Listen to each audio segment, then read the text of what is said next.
Hello, everyone. This is Coach Mike Ronchetti, and I'm excited to have a fellow business owner right here from Indiana with us today. It's my pleasure to welcome Steve Laureys to the show today. Hello, Steve. Hey, how are you, sir? Oh, excellent, excellent. I'm looking forward to a fun conversation here. I think we're going to get into some interesting topic areas.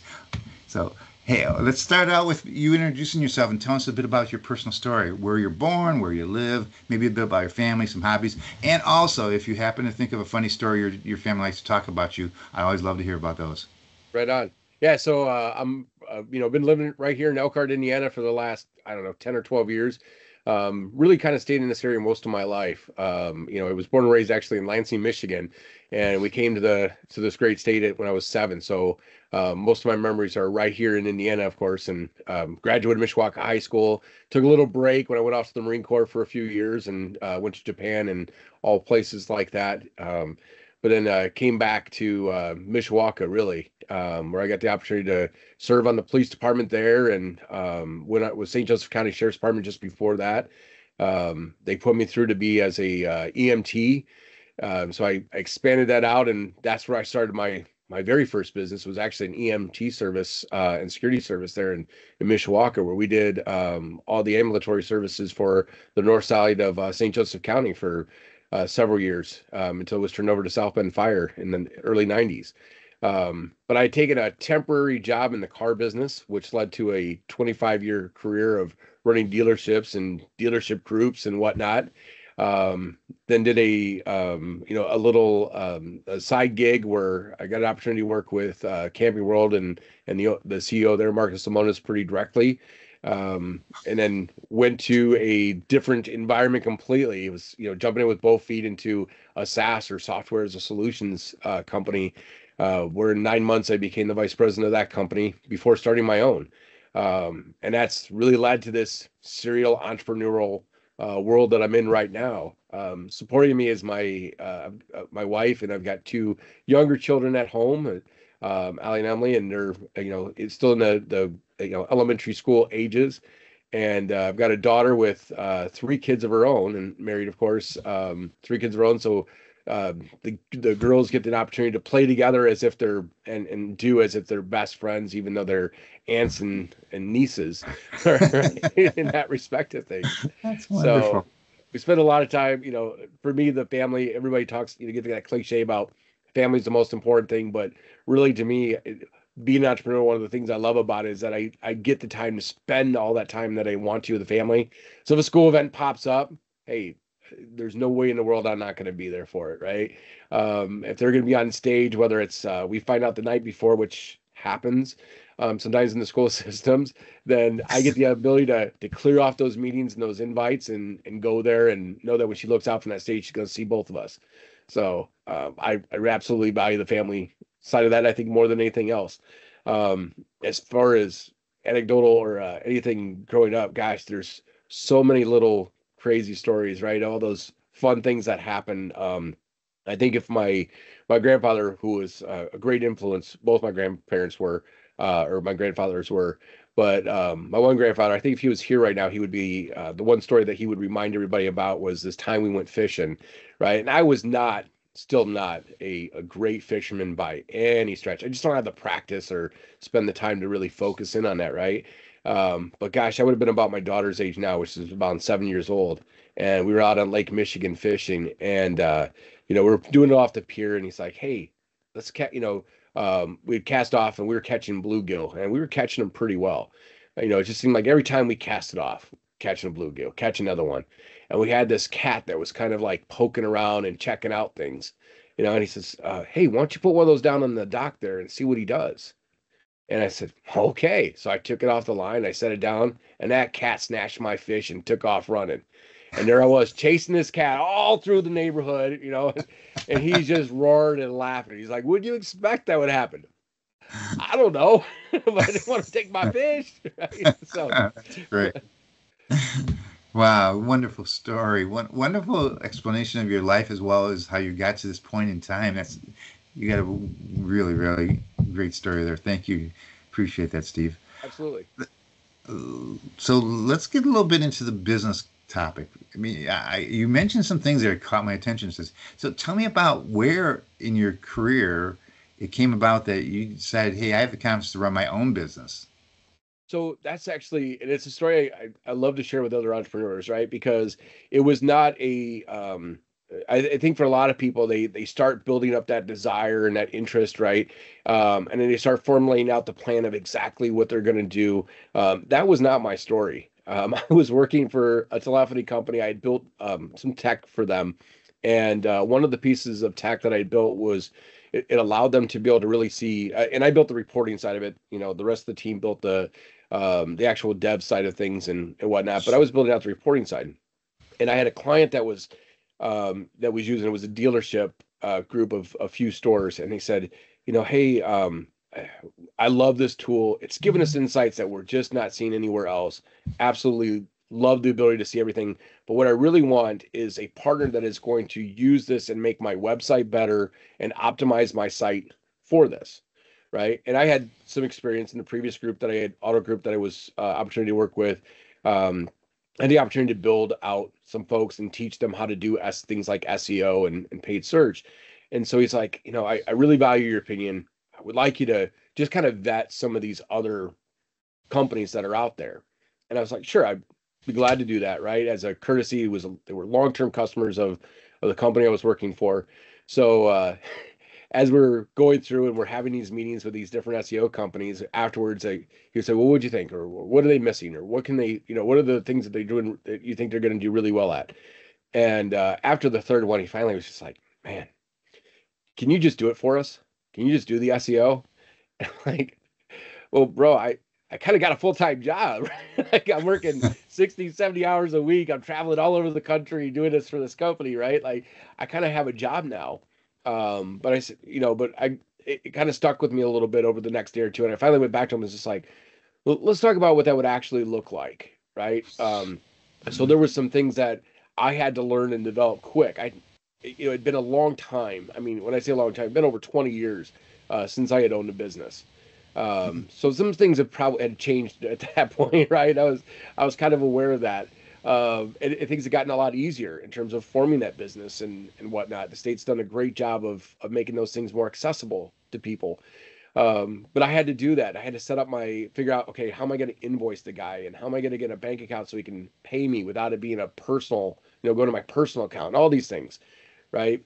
And so anyway, that's kind of how that started. It was started with one client who was, willing to hire me to take care of 3 rooftops, and then he referred me over to somebody else, and then they referred, and suddenly I'm at this crossroads where I have to either stop taking on new clients, right, or have no time left. Like I said, family means a lot to me, right? Like I'm working 60 plus hours a week doing all this advanced planning and whatnot for the company that I'm with, and trying to build out all this technical elements and redo these websites and whatnot. Like, man, I was becoming time poor. And so I was not making enough to replace my current job.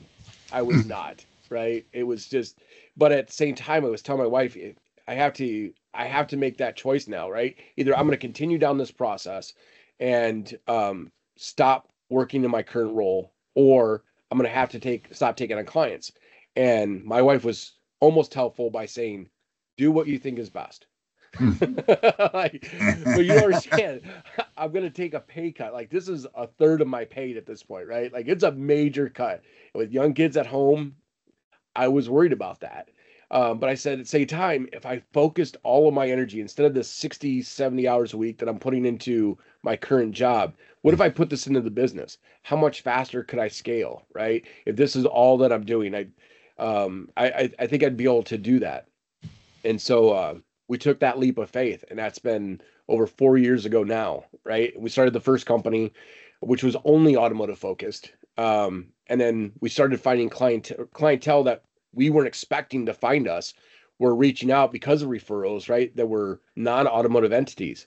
And we had a really good partner who came to us and said, look, man, like we don't work just in auto. We work outside of that. And we've got a bunch of folks that the way you guys do business, we got a bunch of folks that could really help you out and could really take this, but relevant dealer, the name, going to scare them off a little bit because they're not dealerships and it's going to feel conflicted. So can you do something about that? Right. And in the meantime, I'm talking to the first person, the first client that I had mentioned, right? They're still clients today. And he's like, wait a minute. Didn't you say this is going to be like a hobby thing? You're going to build up to where you're working like 20, 30 hours a week. You're going to cover your bills. What happened to that, bro? Like, how many employees do you have now? Like, what happened to all that? And like, and that was really one of those epiphanies for me, right? As I was, especially as I started doing volunteer work and working with small businesses, that I realized that no matter what we think a business is going to be, no matter where we're at when we're first designing and planning all this out, right? Businesses are like kids. They are going to grow the way they want to grow, and they're going to take on the personality that it wants to take on. And if we support it, if we can nurture that business and give it the tools that it needs and give it the support that it needs, it can grow up to be amazing. Or we can try to shelter it and keep it in the corner and not feed it, right? And watch that business die, or focus on the wrong things and watch it die.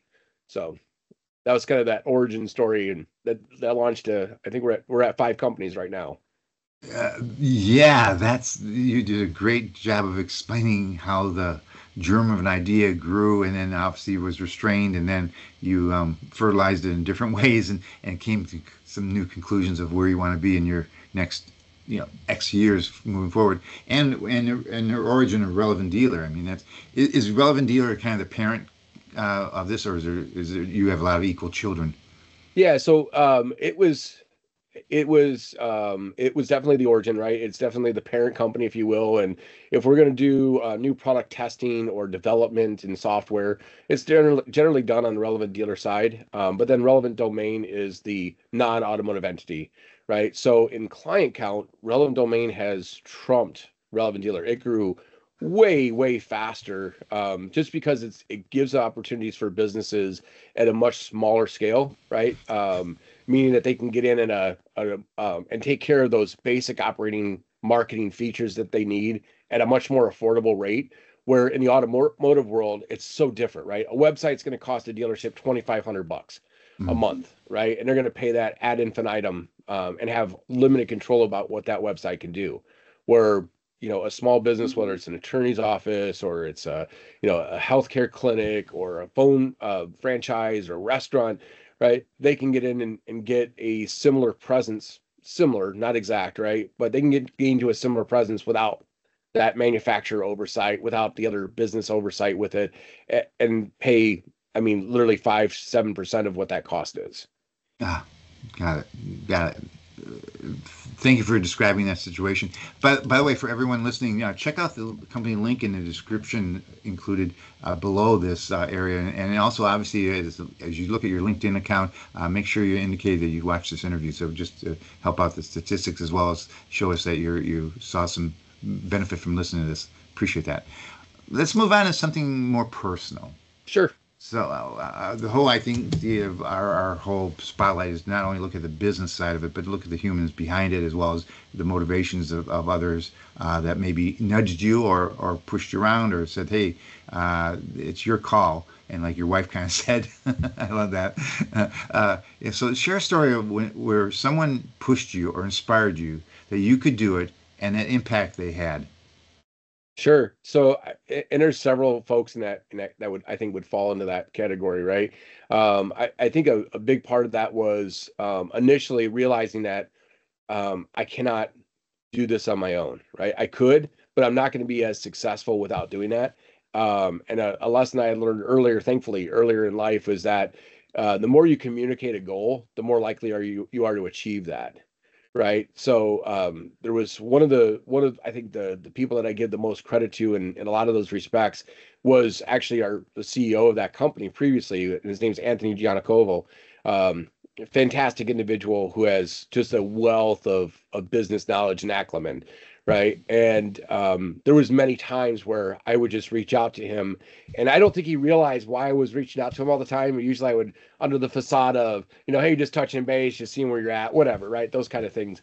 but really, every time I talked to him, I would gain insights. And he was, in my role with working with him in the company, he was the one that really taught me intrinsically, not just how to do a business plan, but why it was so important. And get past some of those things that I couldn't get my brain around. Like, why are we putting numbers out on a 3-year forecast when they absolutely are not going to be real, right? Like, we're making stuff up here. Like, why are we doing this? What is this exercise? So those were the tools that he gave to me, and he continued to refine in conversations that we had. But he was also very positive every time that I talked to him, right? And he's a guy that's had a legacy of success in his life, continues to. So having him there and having that resource of someone that has been through, he's as not as an entrepreneur, but as someone that has led some pretty large businesses. Um, he was a really good resource to be able to reach out to on things that I didn't quite understand or things that I didn't get, right? And then other organizations in the area, and there's so many of them that I think a lot of people aren't aware of, like Million Cups and the ISBDC and even Score, where I was with before, right? They have pretty regular meetings that you can go there and be in a room with other entrepreneurs and have conversation and then just hear that they're having problems, right? And I think that's was a win to me at first, right?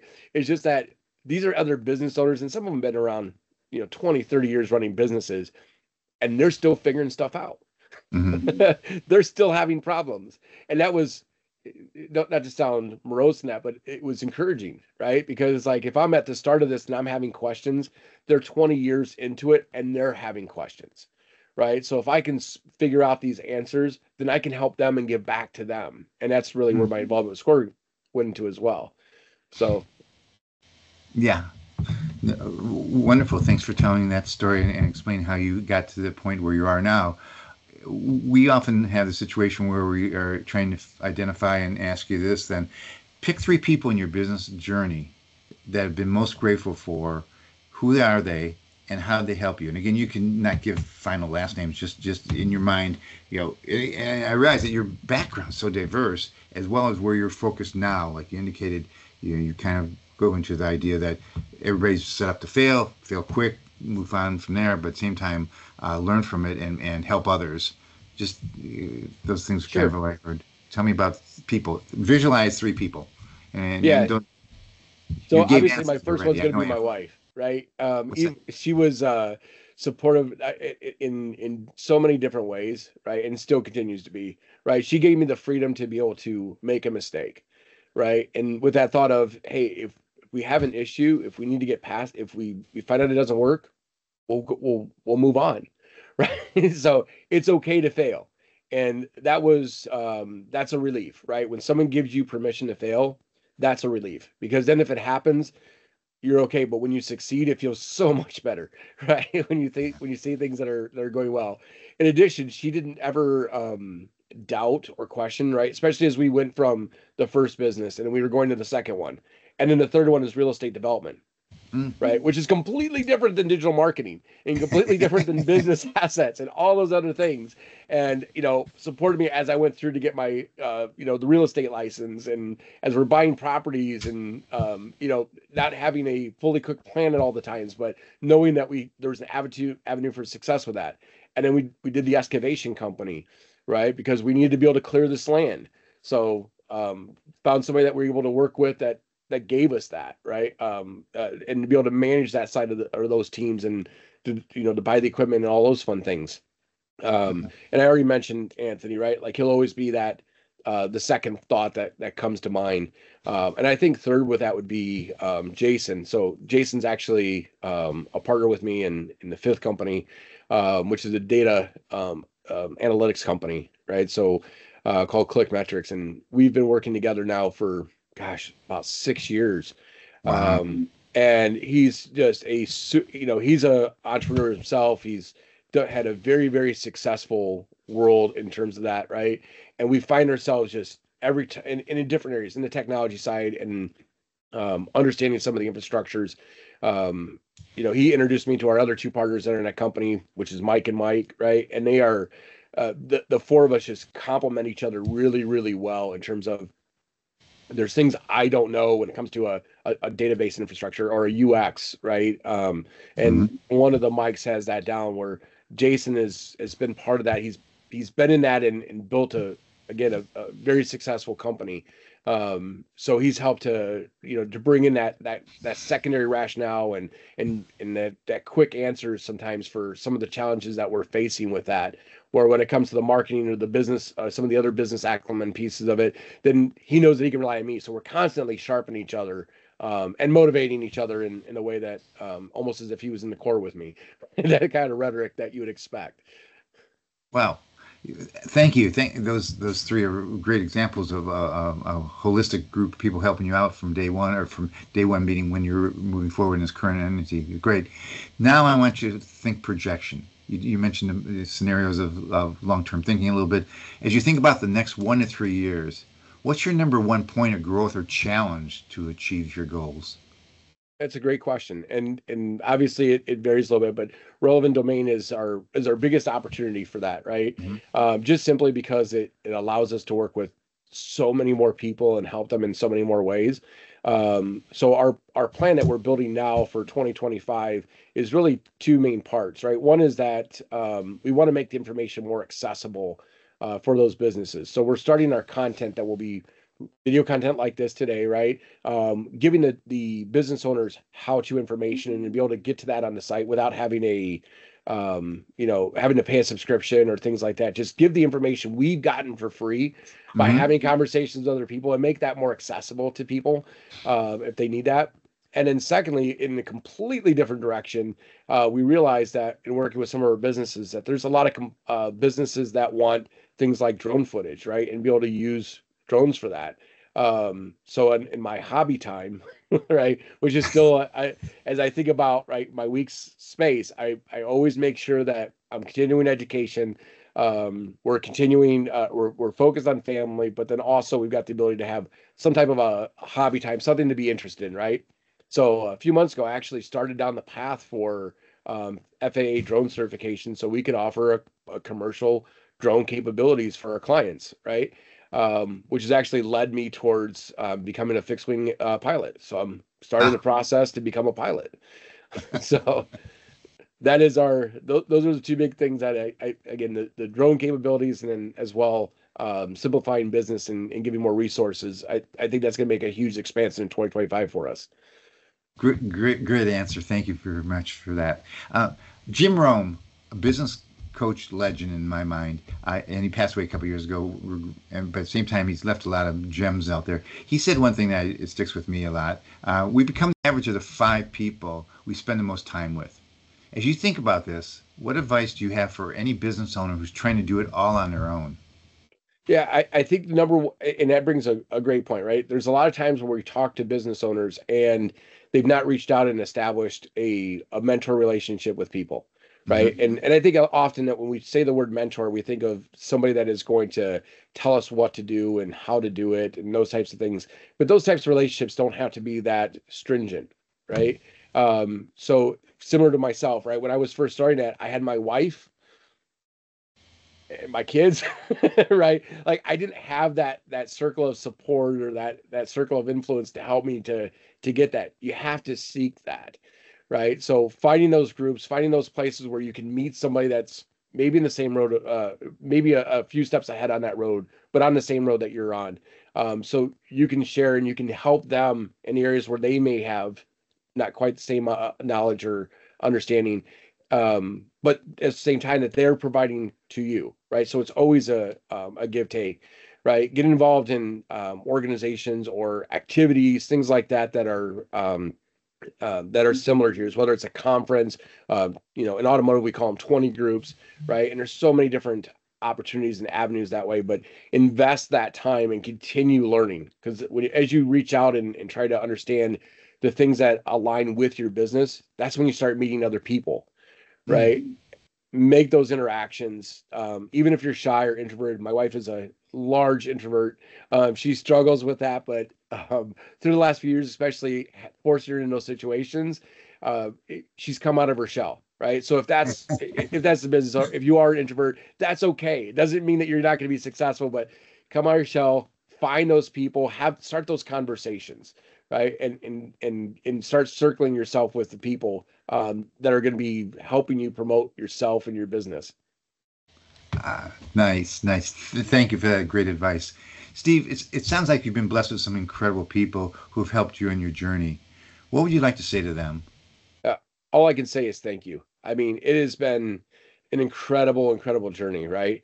I think about, God, 15 years ago, I was running a single point automotive dealership, right? And my circle of influence there was my team that was, in the sales and the service and the parts department, the salespeople, all those people are, which are invaluable members of society that I think often get overlooked, right? But to think if someone would have asked me then, would I be in this position in that short of time? There's no way I would agree to that, right? There's no way. So it's because of these people that have been in my life and those folks that I've talked to and realized this can happen. This is real. It's not, my days aren't going to get shorter like I hope they would. Right. I'm not going to suddenly go to making, $1 million a year. It's going to take work to get to that point. Right. I'm not going to suddenly work less hours than a full time. I'm going to work more, and for a while, and we did. But the journey's worth it. Right. But you just got to be diligent in your path and committed to it. So yeah, to those people, absolutely thank you.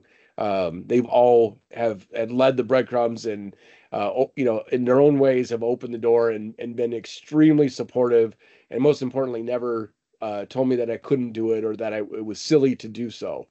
So if you have those folks in your life, not saying get rid of them, but don't pay as much attention to them.